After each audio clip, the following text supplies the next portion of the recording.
আজকে অনেকেই ফ্যাসিস্ট ব্যবস্থার বিরুদ্ধে কথা বলেন, কিন্তু ঘৃণা আর বিভক্তির বিভাজনের রাজনীতির পুনরুৎপাদন করেন।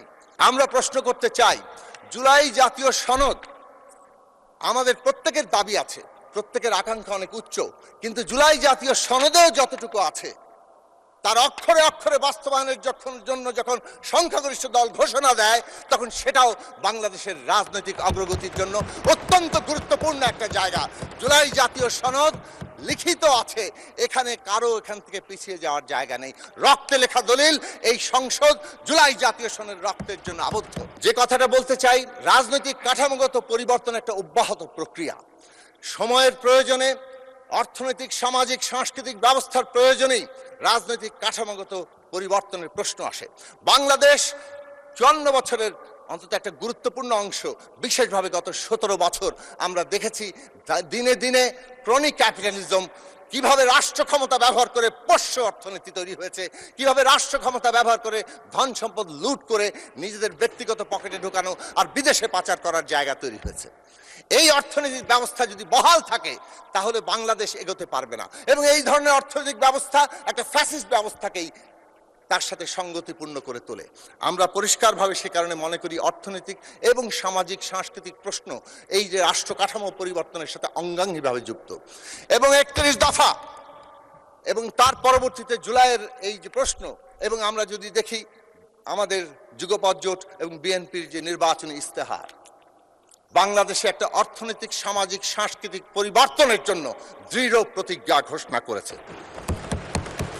বাংলাদেশের প্রথম কথা হচ্ছে সামাজিক সুরক্ষা খাতকে এমনভাবে আনা হয়েছে যাতে আমাদের দেশের মানুষ আগে স্বস্তিতে থাকে।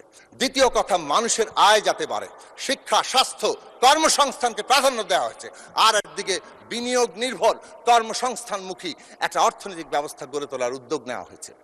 এই দেশে আমরা দেখেছি এডিপি নেওয়া হয় কিন্তু এডিপি বাস্তবায়ন হয় না, অথবা প্রকল্প এমনভাবে নেওয়া হয় নানা রকম ইন্টারেস্ট গ্রুপ প্রকল্পের মধ্যে তাদের স্বার্থ চরিতার্থ করে।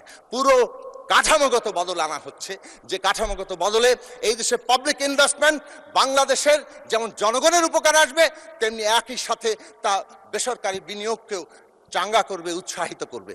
এই অর্থনৈতিক নীতি দর্শনে বাংলাদেশকে $1 ট্রিলিয়ন অর্থনীতি নেবে, কিন্তু কেবল সেটা অর্থনীতির আকারেই বড় নয়, একটা অন্তর্ভুক্তিমূলক অর্থনৈতিক ব্যবস্থা গড়ে তোলা, যেখানে দেশের শ্রমিক, কৃষক, মেহনতি মানুষ, যারা গরিব মানুষ, তারা অন্তর্ভুক্ত হবেন, এবং কেবল অন্তর্ভুক্ত নয়, নাগরিক মর্যাদায় বাঁচার মতো মর্যাদা নিয়ে থাকবেন।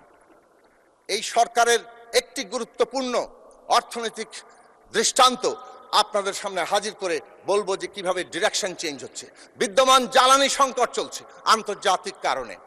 আমরা এই সরকারকে দেখেছি মাননীয় প্রধানমন্ত্রীর নির্দেশনায় যে একটা ক্রাইসিস কিভাবে অপরচুনিটিতে পরিণত হতে পারে, অপরচুনিটিতে পরিণত করার জন্য, সংকটকে সুযোগে পরিণত করার জন্য ইতিমধ্যেই দুটো গুরুত্বপূর্ণ পদক্ষেপ নেওয়া হয়েছে। এক, ব্যাপেক্সকে শক্তিশালী করে রিগ কিনে আমাদের দেশে যে পরিমাণ গ্যাস আছে, যা ইতিমধ্যেই নানাভাবে পুরনো।